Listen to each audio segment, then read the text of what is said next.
Greetings, my name is Rudimentary Rob. Welcome back to my Astroneer series. Today I'm going to open up with a bit of an apology. What you're seeing in front of you won't correlate very well with the ending of the previous episode, and I'm going to explain that in a fair bit of detail shortly. So, get yourself strapped in, grab your favourite Astroneer outfit, and let's get on with the show.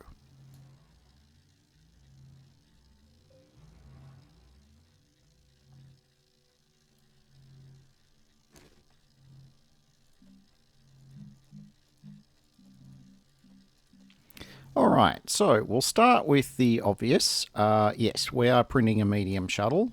We ended up unlocking that because we did not have access to the materials we need to make the large shuttle. I think this is a decision I inevitably make pretty much every time I do a playthrough. Simply because the medium shuttle just affords me 2 extra medium slots worth of stuff, and that can save me a whole bunch of running around and wasted thrusters and things of that nature. So that's why we've got that printing out in the background. And we're looking at the possibility of trying to make a hydrazine thruster for it. Hydrazine thrusters are great because you don't wear them out. They just use fuel instead of being, single use kind of thing. Unfortunately, we need steel, and steel requires iron, carbon, and, more importantly, argon, which is a gas that we don't have access to at the moment. So we have to give up on the whole hydrazine thruster thing for a little bit and stick with the ammonium ones for now. Right, so looking around the camp, a lot's changed. We made a bunch more of these medium resource canisters so we could try and get a bit more organised. But not only that, these medium resource canisters are the absolute fantastic way of transporting resources around, particularly where I need to take some resources back to, back to our home base, so to speak. So that is the main reason for it, and they only take up 1 medium slot for each one of these. So if we're not taking anything else back, we can relay 3 of these on the medium shuttle without having to make any other accommodations. So we've got that, and we're going to want to fill one of those with iron, and that's pretty much what we're going to be trying to do today. The other thing we're going to be taking back is our medium tower that you can see there that has a bunch of chips on it. It's got some Astronium on it. Honestly, I'm not quite sure why I bothered, but excuse me. But we end up taking that back. We end up taking a few of our small portable RTGs with us.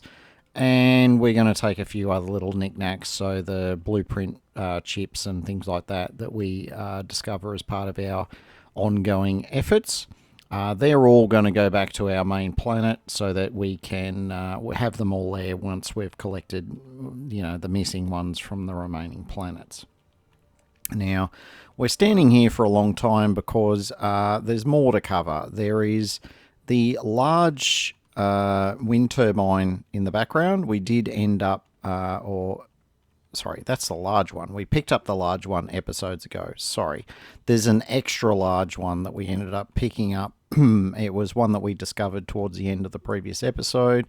We did end up running the rover up there. We picked it up. We brought it back. We brought a bunch of extra science back. And we also plugged the 2 science, like the research units, into that extra large platform, along with 2 of the large storages, so that each of the research units has access to 4 plus whatever it's researching. So they can have 5 samples per research chamber there, ready to go / being researched, which will keep it busy for a while. I wanted to get that up and running and filled up before I left to go back to the home planet, so that we would get a steady stream of science to restock everything that was going on. Let me think. What else did we do? We ended up driving to the second a gateway on the surface, and we're able to activate that in the same way that we activated the first one, just requiring the 2 medium generators running on the rover, and that was sufficient power. I did a little bit of research. As it turns out, the setup I had was only about 1 or 2 power short of being able to do the same job with only 1 medium generator. So, things you know. Other things that we're able to do, and this one I deeply regret, I did actually go to the core of Novus and I activated the core. And I did it in a really slow and deliberate way to make it far easier to understand the whole core activation process, because it was the first time I was doing it in this series. And yeah, I couldn't use any of it because, unbeknownst to the universe, my current editing computer, I'm, as I may have illustrated previously, experimenting with various Linux builds and things like that in the background. But at the same time, I'm maintaining my current Windows install because that's where I do, most of my gaming and editing and all that other good stuff. Well, some things went a bit pear-shaped in my Linux experimentally type stuff, and I would definitely suggest that being tired was a pretty big factor in what happened, but I ended up ruining my Windows install to the point where it was unrecoverable. I'm not sure. I may have accidentally deleted one of the petitions that it needed, but I didn't have a backup that was going to be able to get the job done. So the Windows install was a complete write-off. So I got to do a clean install of Windows, and that's where I'm sitting at the moment. It had its benefits. My previous install was years old and was sort of feeling the effects of time a little bit. So a clean install is definitely not a bad thing at this stage.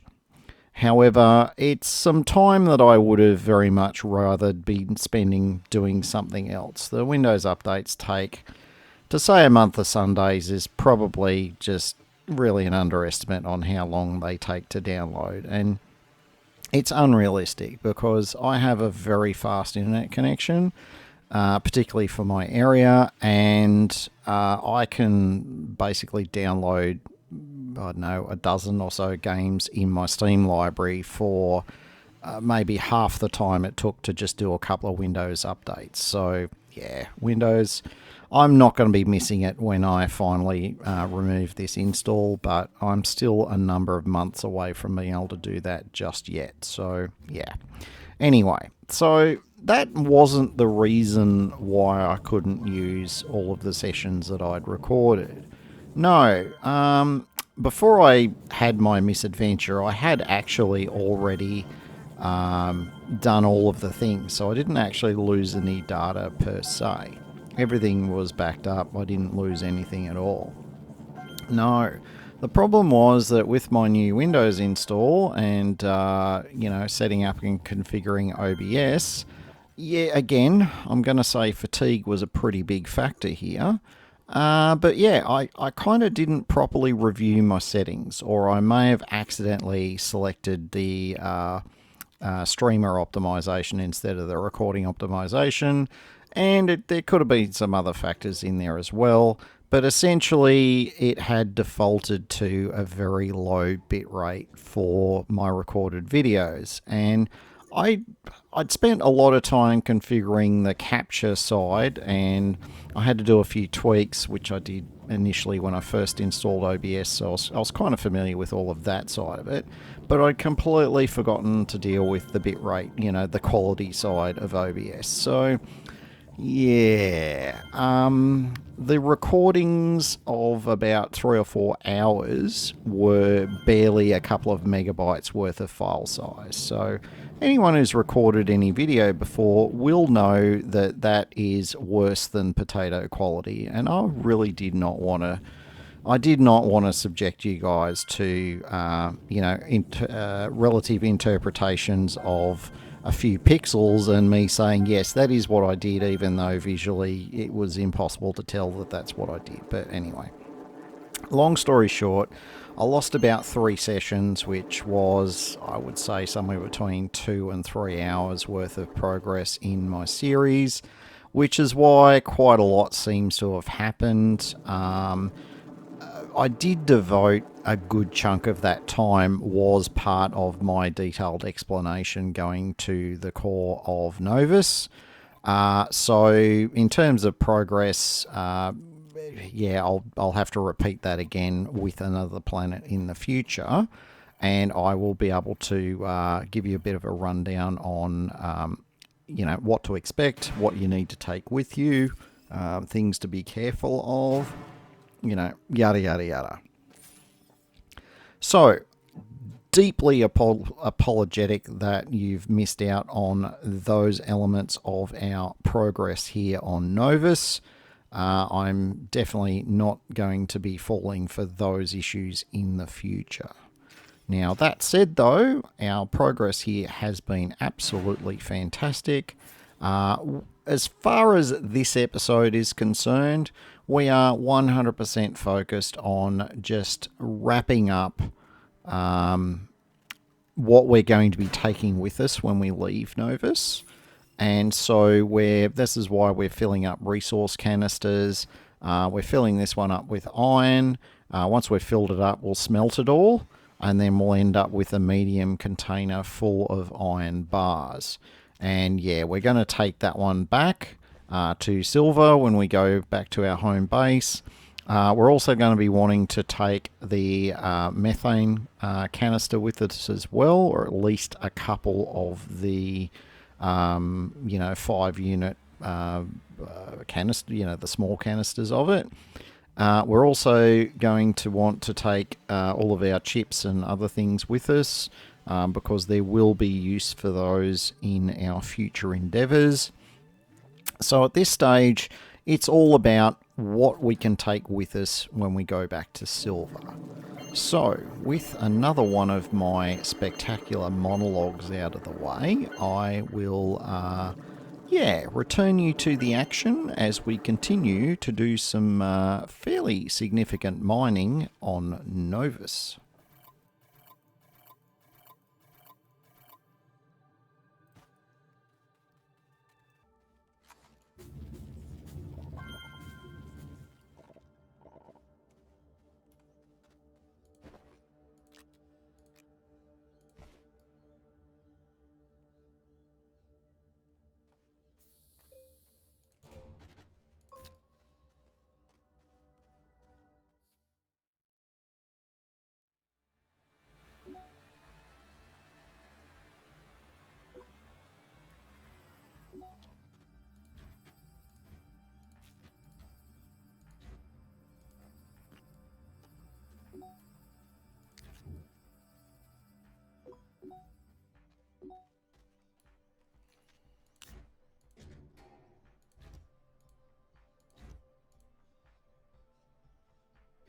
Alright, here we are back on the surface. We've got our canister with smelted iron. It's not full, but it's got some in it already.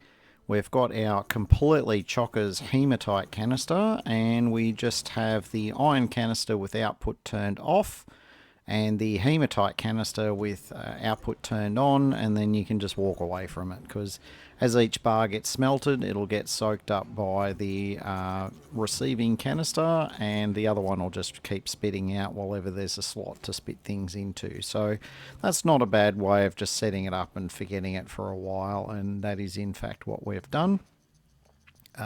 Getting back to other things that we need to have sorted out. We're making ourselves a spare ammonium engine. I'll come to the reason for that in a little bit, but we're going to kind of need 2 engines for our return journey. The first engine that's already on the small shuttle, if we use that one, it's only really got 1 launch left in it because we used the other launch to actually get us here in the first place. We've got a little bit of a list of things that we want to get done on our way back to Silver, and that's kind of why we need the spare engine. So there it is there on our holder. We've got our Blueprints, not sure why I'm bothering to take the 2 of the one that I know is a duplicate. The other one I don't know that it's a duplicate for sure, because they do actually look a little bit different. They've got different colours on them. So I feel like those ones we need to keep. But the other ones that I found on that big, roof looking thing, you only ever need one of those from each site. So taking the duplicate back is kind of pointless. We are taking as many of these portable RTGs back with us as we can. We're not taking the big boy back though. The big boy is going to remain here, because if we need more things, I want to have that one available to be able to drive the rover. Not to mention having it here as a stable power supply in between bursts of having, sunlight and wind. It's not too bad to have that in the background to keep the science units running. So getting back to our smelting here, we can see that the smelting is kind of stopped for the moment. And that's because the receiving canister was now full, because it already had some in it when we started. And there was nowhere else on that platform where it could output to. So it sort of came to a grinding halt. But we're now that we've got our full iron canister, we're just going to let the smelter finish off these last few bars. We'll probably just leave those sitting around for any future visits to Novus. For the moment though, that full iron canister is what I'm definitely 100% taking back to Silver with us. We're taking that methane canister back with us. And then we're going to take the tower back with us. And so here we are. We are all completely loaded up and ready to go. And we're heading off to another planet. Anyone want to hazard a guess as to which planet we're going to first? Are we going to Visenya? Are we going to Silver? Are we going to Atrox? Oh, we're going to Calidor. Why are we going to Calidor? Well, we kind of have some unfinished business on Calidor. We have a rover that's sort of mostly built, but we had to abandon development on it when we realised we couldn't make the paver. And it's the paver and drill combo that just absolutely wins that setup in terms of being able to, get us to the core of the planet with the least fuss. Now, the most observant of you will notice that Calidor now has an additional feature on the surface that we didn't have before, and that is a storm. The storm being on the surface now is an indicator that we have unlocked the first mission for the Glitchwalker storyline. Now, it gets activated when you once you've completed the activation of the core of any of the worlds, so moons or planets count. Once you've activated one, then that storyline becomes available. I've already fully explored it and completed my Glitchwalker series separately on my channel. So if you're a bit curious, that is all live and available and completed. I think the last episode went live a few days ago. So if you're a bit curious and you haven't already watched it, it is all there ready to rock and roll. In terms of Glitchwalker content with this series, I'm not intending on exploring that. Leave a comment down below if you want to see me do it again, maybe with a few less, trying to think of appropriate words, but none of them are really occurring to me at the moment. We'll say to complete it in a more efficient manner, then I'll do that once I've finished off all of the other remaining stories and missions that are available as part of the base game. But yeah, leave a comment down below if you do want to see me do it again. In the meantime, we are here on the surface of Calidor. We've got a few odds and ends that we need to be collecting as part of completing the build of our planet drilling rover. That sounds big and important, doesn't it? Now, a lot of this is resin, partially for the rover, partially for some base improvements that we're going to be activating while we're here. Mostly the base improvement is going to revolve around an atmospheric condenser. And as you can see in the background, we've already printed one out, but we need a platform where we can set it up on.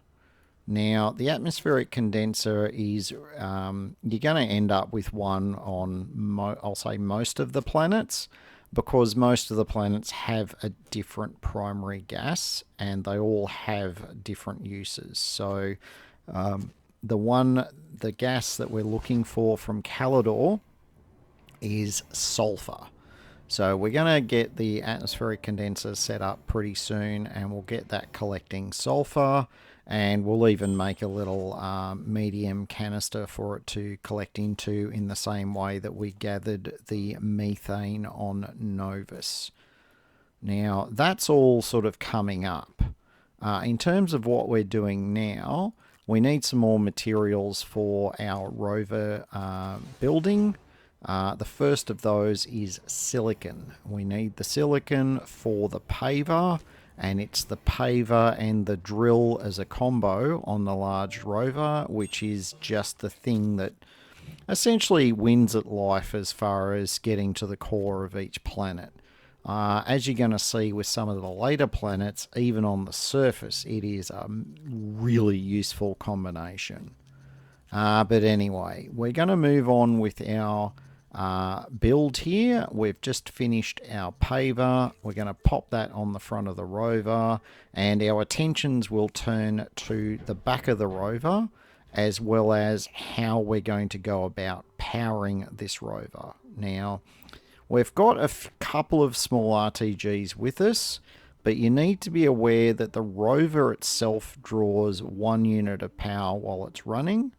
The paver draws 1 unit of power when it's running, and the drill draws 1 unit of power when it's running. Now, to just break even while I'm driving along, I'm going to need 3 units of power, and the mini RTGs can only provide 1 unit of power each.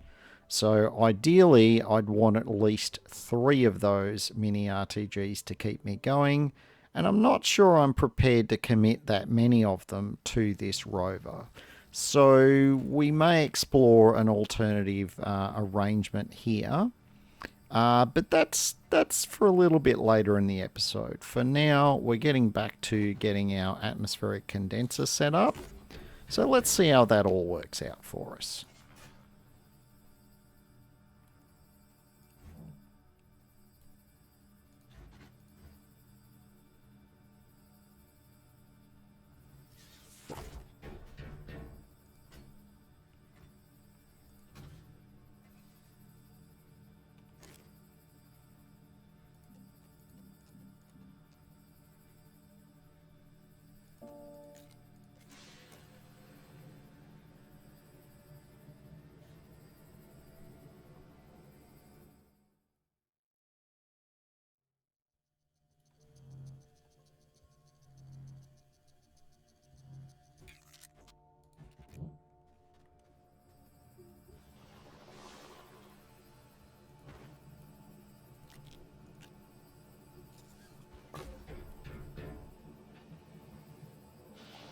Alright, now that we've automated our sulfur gathering, we're going to get back to the rover, and we're going to look at what we're going to do to effectively, make it operational.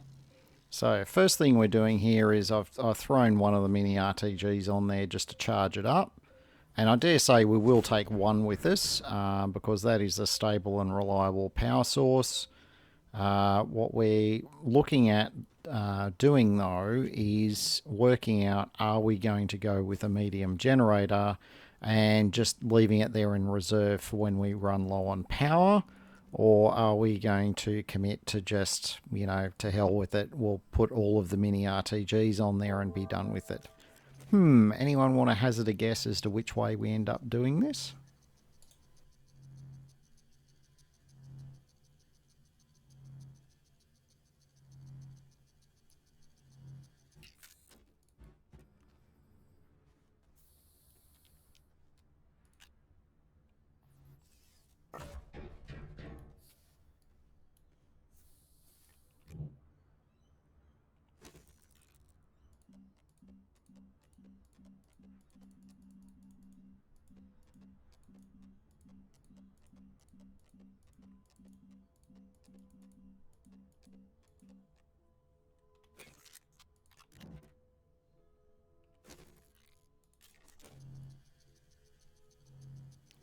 Well, did you guess medium generator? If you did, congratulations. If you didn't, and you're wondering, well, why am I bothering with a medium generator? Because I'm just going to throw it away when I'm done.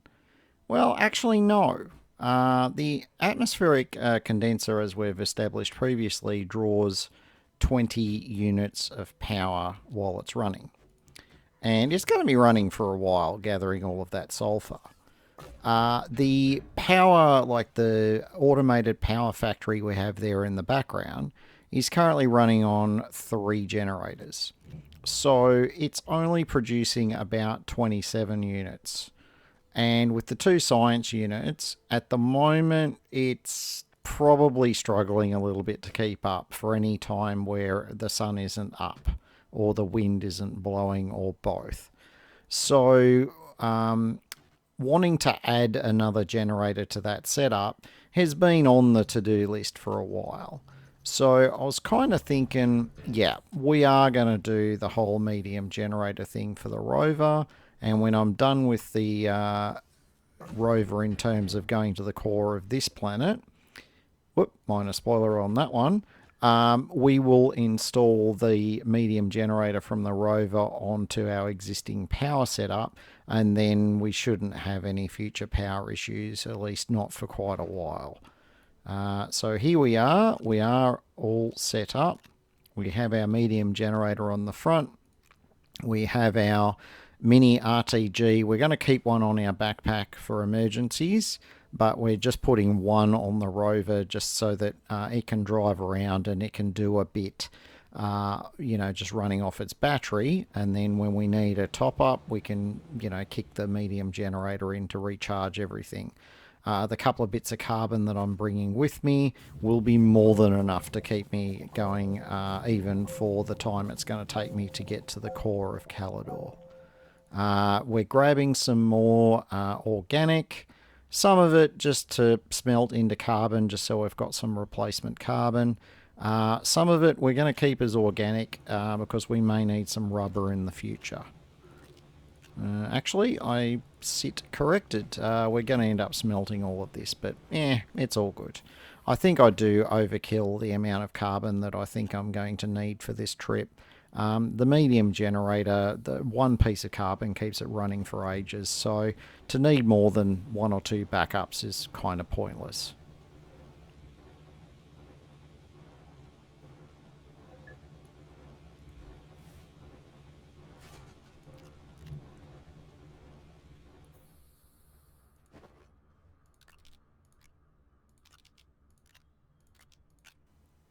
Anyhow, with that thought process and weight in mind, I'm going to say that the wait for the end of the episode is at an end.